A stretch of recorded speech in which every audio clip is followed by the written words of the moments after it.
Halo Sobat Pejuang PPPK 2024, sudah lihat pengumuman hasil seleksi tahap pertama? Di sana, kita sering menemukan berbagai kode huruf di samping nama peserta. Mulai dari kode P, L, hingga TL dan lainnya. Tapi, apa sebenarnya arti dari kode-kode tersebut? Kenapa penting untuk kita memahaminya? Dan bagaimana kode ini bisa memengaruhi langkah kita ke tahapan selanjutnya? Tenang, dalam konten ini kami akan membahas semuanya secara lengkap dan mudah dipahami. Yuk, simak penjelasannya agar kamu nggak bingung lagi saat melihat hasil seleksi. Kenapa harus tahu arti kode huruf ini? Banyak peserta seleksi yang langsung menatap nama dan peringkat mereka saat pengumuman keluar. Tapi yang sering terlewat adalah kode di samping nama itu ternyata punya arti sangat penting. Kode itu bukan sekadar huruf. Ia menyimpan informasi tentang status kelulusanmu, asalmu sebagai peserta, bahkan alasan mengapa kamu tidak lulus. Jadi, memahami arti kode-kode ini akan membantu kamu mengetahui dengan pasti apakah kamu lolos atau belum. Paham di jalur mana kamu dinyatakan lulus. Bisa melanjutkan ke tahap berikutnya dengan percaya diri. Jika belum lolos, tahu apa penyebabnya agar bisa memperbaiki di masa depan. Kode-kode huruf dan artinya dalam pengumuman seleksi PPPK 2024 tahap pertama berikut ini adalah daftar lengkap arti dari kode huruf yang umum muncul di pengumuman hasil seleksi PPPK 2024 tahap pertama. Simak baik-baik, ya. 1. P peserta memenuhi nilai ambang batas ini adalah kabar baik. Jika di samping namamu tertulis huruf P, berarti kamu telah berhasil memenuhi nilai ambang batas yang telah ditentukan oleh Panitia Seleksi Nasional. Namun, perlu diingat, kode ini belum tentu menandakan kamu lulus. Kamu masih harus bersaing berdasarkan peringkat untuk bisa dinyatakan lulus pada formasi yang kamu pilih. 2. PR1 peserta X tenaga honorer kategori IITH-KII pada jenis kebutuhan khusus. Kode ini menunjukkan bahwa peserta berasal dari tenaga honorer K2 yang mengikuti seleksi pada jenis formasi khusus. Pemerintah memberikan perhatian khusus kepada peserta dari latar belakang ini untuk mengakomodasi kebutuhan dan pengalaman mereka. 3. PR2 peserta non-ASN pada jenis kebutuhan khusus sama halnya seperti PR1, namun PR2 adalah peserta non-ASN, dalam kurung, bukan aparatur sipil negara, yang juga mendaftar pada jenis formasi khusus. Mereka juga mendapatkan perlakuan tertentu sesuai kebijakan dalam proses seleksi. 4. L peserta dinyatakan lulus selamat. Jika kamu melihat kode L di pengumumanmu, itu artinya kamu dinyatakan lulus seleksi pada formasi dan lokasi yang kamu pilih. Ini adalah tujuan utama dari setiap peserta seleksi P3K.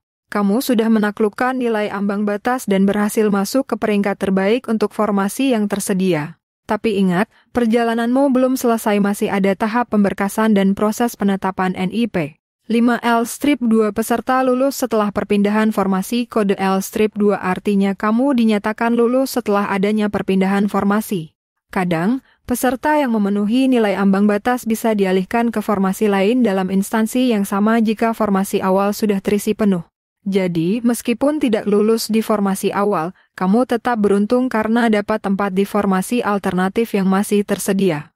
6. L-3 peserta lulus dari lokasi berbeda. Sedikit berbeda dari L-2, kode L-3 berarti kamu lulus setelah terjadi perpindahan formasi dari lokasi berbeda. Artinya, kamu tidak hanya pindah formasi, tapi juga pindah tempat penugasan. Meskipun lokasi berubah, tapi kamu tetap dinyatakan lulus. Jadi bersyukurlah, karena formasi itu adalah peluangmu untuk tetap mengabdi sebagai P3K. 7. TL peserta tidak lulus. Sayangnya, kode ini menunjukkan bahwa kamu belum berhasil pada seleksi kali ini. Penyebabnya bisa bermacam-macam, mulai dari nilai belum mencapai ambang batas, hingga kalah bersaing dalam peringkat formasi. Namun jangan patah semangat, TL bukan akhir dari segalanya. Kamu bisa menjadikan ini sebagai pelajaran untuk memperbaiki persiapan di seleksi berikutnya. 8. TL1 peserta dosen tidak lulus subtes. Khusus untuk formasi dosen, ada subtes tersendiri yang harus dilalui. Jika kamu melihat kode TL1, artinya kamu belum lulus karena gagal memenuhi nilai ambang batas pada salah satu subtes tersebut. 9. TMS tidak memenuhi syarat. Kode TMS menunjukkan bahwa peserta dinyatakan tidak memenuhi syarat. Hal ini biasanya dialami oleh peserta tenaga kesehatan yang tidak sesuai dengan regulasi instansi, misalnya dari segi ijazah, STR, atau persyaratan administratif lainnya.